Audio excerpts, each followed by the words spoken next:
Hey everybody, today I'm going to talk to you about a full body, no equipment workout that you can do anywhere in your house. So it's going to consist of 10 different exercises, half are lower body dominant, half are upper body dominant, and you can do your reps depending on where your level of fitness is at. So you can start with reps of 10, you can work your way to 12 or 15. We're shooting to get through these at least 4 times, all right? Today I'm going to walk through them nice and slow. I'll talk to you about the progressions, how to make things harder, or the regressions, how to make things easier so that anyone can do these. So let's get started. The first one we're going to do is what's called a step up. So you can use stairs, you can use the step into your house, the step in the garage, anything you can find that you can get a little distance up off of that ground. What you're going to do is you're going to place that whole entire foot onto that step. Heel, toe, all of it. I don't want anything hanging off, all right? You're going to make sure that you're driving straight into that heel so that that knee stays right where it's at. If I push too far forward into the toes, you'll see that that knee shifts up over my toe. So drive through that heel. We're going to come straight up into a top knee, up to my hip as I squeeze the glute, the butt cheek of the leg that I'm pressing into the step with. So back down and repeat for your reps, whether that's 10, 12, 15.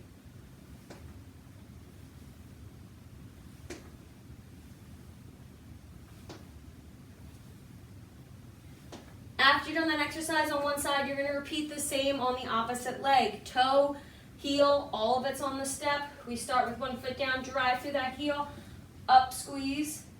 Find that balance point each time.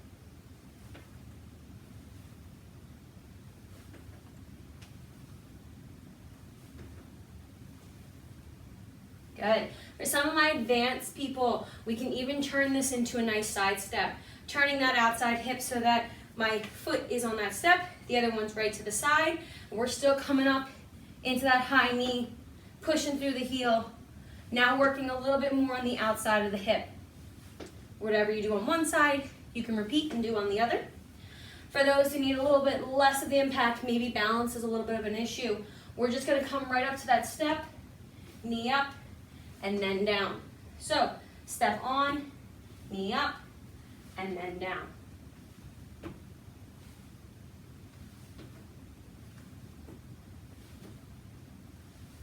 Good.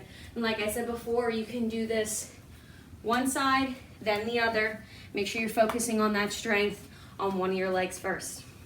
Second movement we're going to move to is we're going to focus through the back. So this is a bent over reverse fly. You're going to hinge at the hips, keeping the back nice and flat and straight. All right, feeling a nice stretch through the hamstrings. Palms are going to be out in front of me. I'm going to keep those palms facing up instead of down. So we're leading with the thumbs. Chest, head, nice and aligned of that spine. You're going to open out, squeeze those shoulder blades, and close. Focus on the big squeeze while you're doing this. Really right between those shoulder blades, pinching that back together. Arms nice and wide.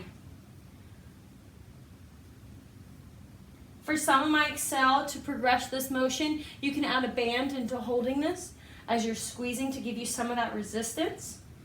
All right, some of my regression people, what you're gonna do is you're not gonna hinge at that hip as much. You're not gonna be squeezing straight up towards the sky.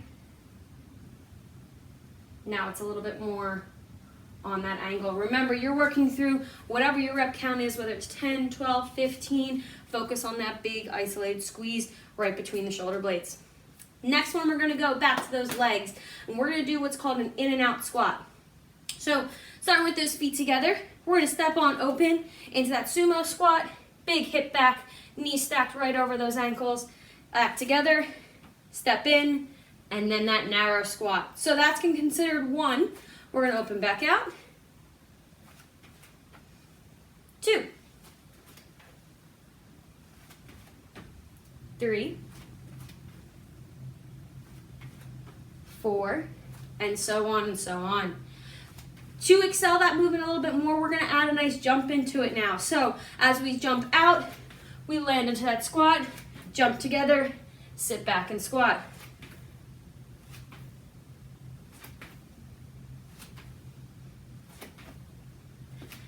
Perfect.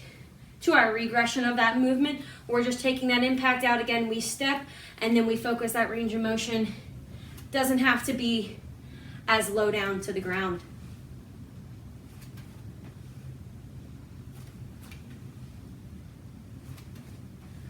Good.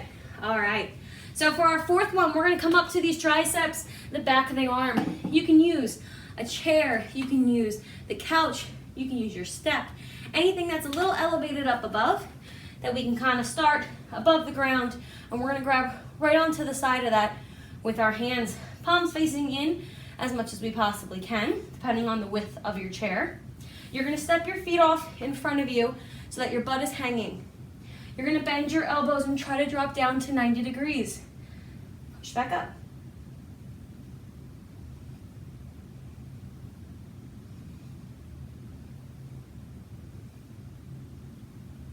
Good. 2, excel that one. We're just going to keep those legs out nice and straight, full body weight over those arms. To make it easier, the closer I keep my feet, the more weight is on my feet, my arms won't have to work as hard.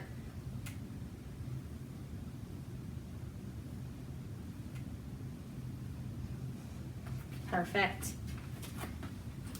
5th movement here, we're going to do a squat kick. So now we're working through that squat motion and adding in the outside of our hips as we kick out to the side. It's going to look like this.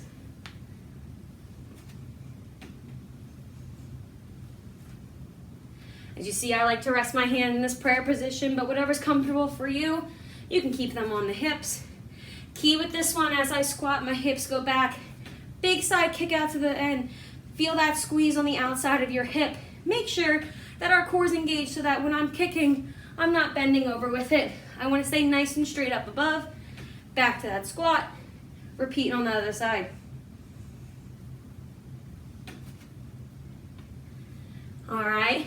To make it a little bit harder, okay, we can pick up our intensity, pick up our speed. Right down into that kick. Right up to the squat. All right, to make it a little easier, it's our range of motion. Don't have to go as low in that depth. Don't have to go as high in that kick.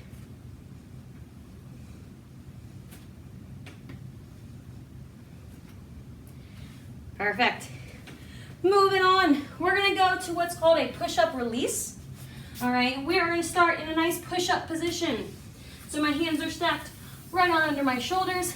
My feet can be back on their toes, and I'm nice and flat. From here, squeezing through my core. All right, you can open up your feet a little bit to shoulder width. Release one hand, release the other.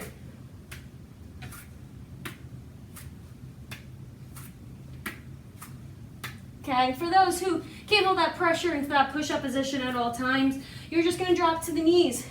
Make sure my butt's still tucked under. I don't wanna be sitting back where my weight is over my knees. I want that weight up over my hands. Squeeze through your core, same exact movement. Try your hardest not to shift from side to side. Keep that weight, keep that core engaged. All right, to make that harder, we talked about going on the toes.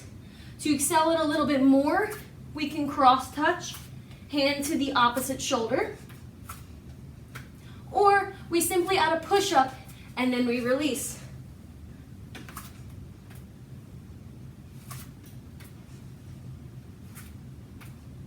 All right. Left, right release. That's going to equal 1. So for my push-up people, we're doing a good amount of push-ups in between each of those releases.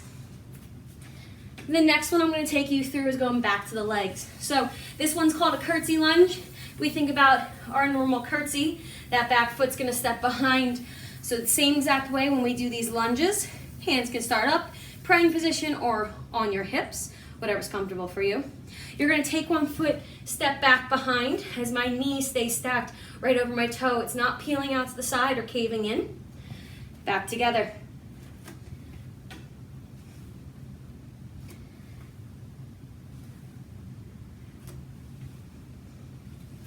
Once I'm done on one side, I can move on to the other. Same thing, stepping back behind.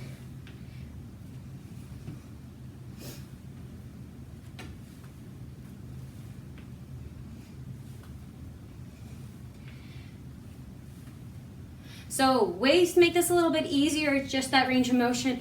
We don't have to go as far into that step. All right, keeping it at a nice good bend on both legs. Anyone who's got knee problems, hip problems, work through that range of motion without causing you any pain. Ways to make it a little bit harder. We can add in a nice curl for those who have any weights at home, something heavy, water bottle. All right, to take that a little bit ahead, even more, we want to get a little bit more impact, get that cardio up. We can move to speed skaters. So we start in that lunge and we jump.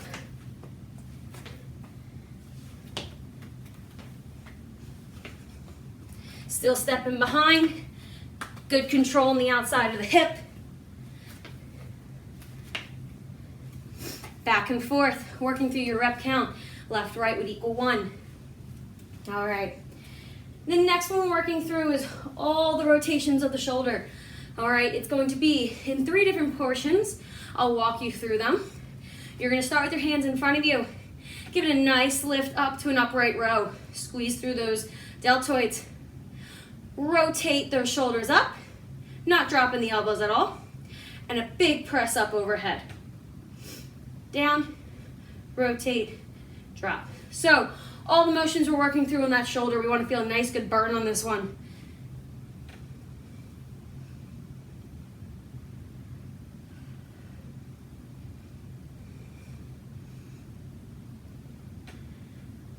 To advance this, we can even simply add a couple dumbbells in our hands to get some of that motion. We can pick up the speed, not losing any of those rotations or pulls. We want to feel a nice good burn working through that top of that shoulder. All right. Moving on, we have 2 more exercises here. The last leg exercise is what's called a posterior lunge, which means behind you, reverse lunge you may have heard it as, into a knee. So you're going to take a nice step into that lunge back behind you, up into that knee. Keeping it about waist high here, good control, good balance. You're going to stay on one leg, and then you can repeat on that other side. I'll show you a couple over here.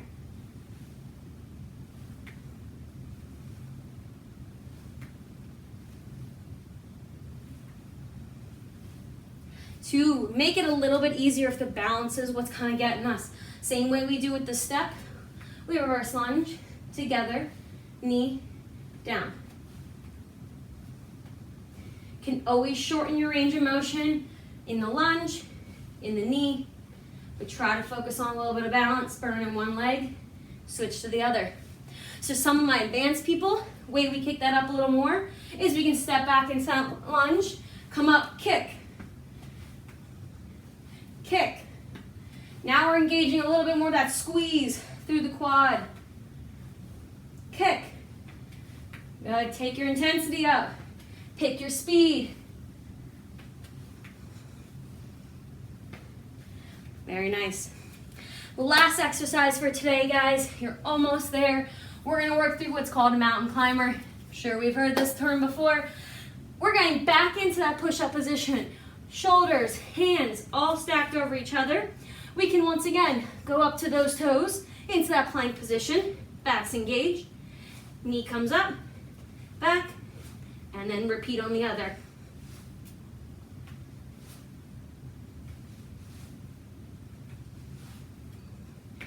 All right, take the intensity down. People can step. Now placing that foot right on the ground. Take a little pressure off of the hands. To advance it, pick up that speed a little faster, keeping that back and butt down. You can cross, get a little rotational twist through the core. All right, but we always want to make sure that butt stays nice down and below. We want to make sure the core is engaged, the arms are working, and pulling up nice and tight with all those lower abdominals. So remember, you have 10 exercises. You can do them at any of your reps, 10, 12, or 15. Our goal is to get through this 4 times. You can give yourself a little break after one rotation through it. Try to keep that heart rate up, keep that intensity up. No equipment needed, full body workout. I hope you guys enjoy.